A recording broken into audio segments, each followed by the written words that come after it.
Samba Squad that you see something extraordinary. And because, I don't know whether it's really because it's percussion, and you guys are so working off each other, but there are these moments where it's like you're almost catching a bullet in flight between people, where it's this kind of flow, and you know where you're going to throw it, and you just follow. So you see something that maybe you wouldn't even see in a concert, because you're already there, watching for when that moment's going to happen, and you get it. So if any of you are thinking about or in the midst of doing anything with performance, you really have to think about what film can bring to it that the person sitting in an actual performance is never going to see. And with Samba Squad, that's exactly right. That's what you've got. And it's also this unusual perspective, as you say, because you see in the film what Rick Lazar sees looking at you guys, and you also see what you see looking at Rick. So you get this kind of play back and forth that you wouldn't see in a performance. It's sweat, energy, and adrenaline. We caught it all. Actually, I'll give a good example of what Alberta was talking about. What are the big drums called? Surdos? Surdo. At the Coleman, CJ, and another guy at the back.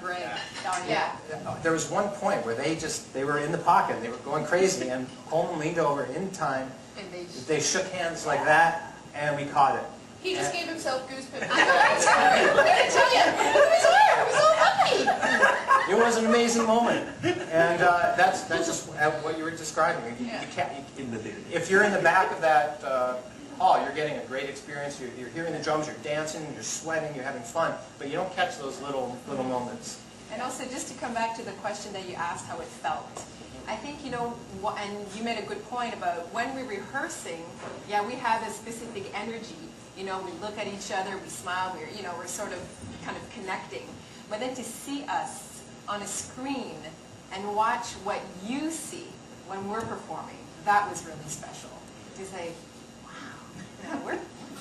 It's like, I can see why people like us. This is amazing. We are good. I'd say too that I think one of the things that helped us out is that we had the same team that did the original music video for Samba Squad. The same team came back to do the documentary. It was like family. All the guys came back after.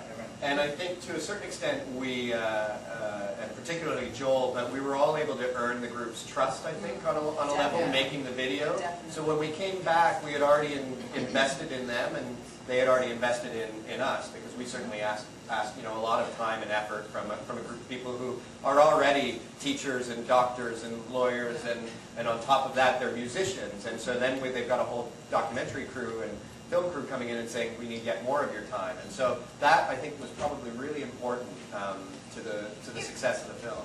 It was almost, what, three years from the time you did the video to the time the film came out? Maybe even a little longer. So. Around 3 years. Again, that gives you a sense of the length of the process. If you're doing a film with people who perform, or where what you really need in the film is not just the performance that you see, but you need to kind of get to know the people who are doing the performance, to tell the story. So it's not something that happens quickly. And in this case, it wasn't really about the lag in funding and presenting your idea, getting that. I mean, we bought in early, but it was about just getting it to the right point where you're comfortable enough with the film happening, you know them well enough to know exactly where you want to look to get those moments that are in the film. So it's not a short-term prospect for anybody who's thinking about doing a film like this. You really need to get into the kind of headspace of how all that works. Sorry, question? Yeah, so on that front, from the initial idea to the final results, how long did that take? For the documentary, or including the music video, or right from having the idea of making the film to going to Alberta. Having the idea to go to Alberta, I've been given a microphone. I would say about a little over 3 years. I think the 3-year mark was it. And as I said before, it was so organic because I was walking down the street. I mean, that's how it started. And yeah, that was a little over 3 years ago, about 3.5. We still want to do more with these guys, and Jorge is an editor as well as a performer. And we're thinking, we're throwing around some ideas. We want to work with these guys some more. Yeah, I think part of it was finding the time in all of our schedules. Certainly entered into it, as Alberta said. There wasn't much. We were very lucky on this. There wasn't much time that we had to wait in terms of raising the money to do it, licenses. I mean, obviously that takes, at its shortest, well, maybe a few weeks, but certainly it takes a few months, just because that's how long it takes. But there wasn't a lot of humming and hawing. We didn't have to do much convincing, which was great.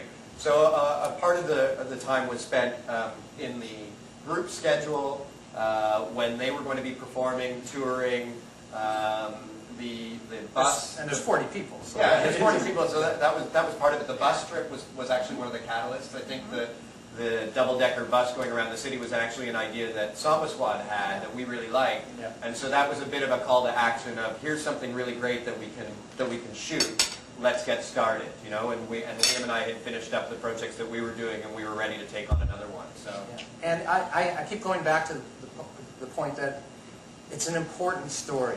It really is an important story. It's a story that had to be told. It was a street-level thing that had no plans. There was no business plan. They just a bunch of people playing drums together. But it ends up being a celebration of the success of multiculturalism.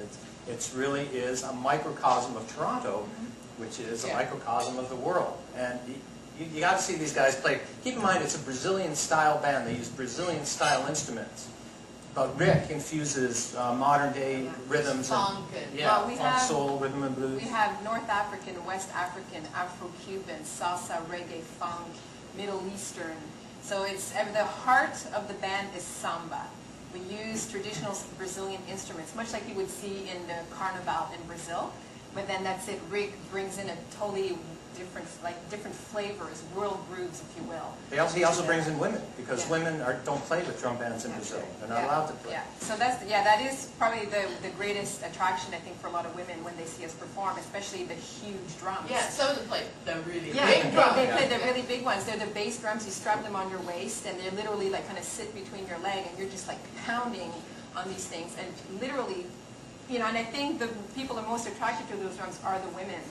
And like you mentioned, there's probably now I think we're a few more women than men, so it could be broken the halfway point. And you mentioned the age as well. The youngest player is 12, the oldest is 65, and we come from every corner of the world, every profession you can imagine. And also, it's a volunteer project. Yeah. In other words, we don't make any money at this. You should actually be promoting a vitamin line. If you can do day jobs and get out there and shake it like that at night, man, Every Sunday, from 2 to 6. Yeah. It's a big-time commitment. Yeah, Every Sunday from 2 to 6. Yeah, 4 No hours. money. Yeah. And Just the passion of the music, and it's like a family. We're all together, we're grooving, and that's what we're looking for. Being in the pocket and just enjoying the music and the vibe. Next Wednesday at the Mod Club, September you got to 20th. see these guys. I mean, they're going to show the film as well. Yes. Correct? They're going to have a screening of the film On at the Mod Club, 7:30. followed by a Squad will be performance. performing. It's absolutely, you'll kick yourself if you don't go, because it's one of the most amazing things to see, and it's one of the most amazing stories that you'll ever see. It's an important story that has to be told. Any last question or two? Anything? There's one over there. Okay. Go ahead. Hey, When it came to funding, Here you go. when it came to It's good, eh? I got one too. That's what it is. when it came to funding initially, I know you said that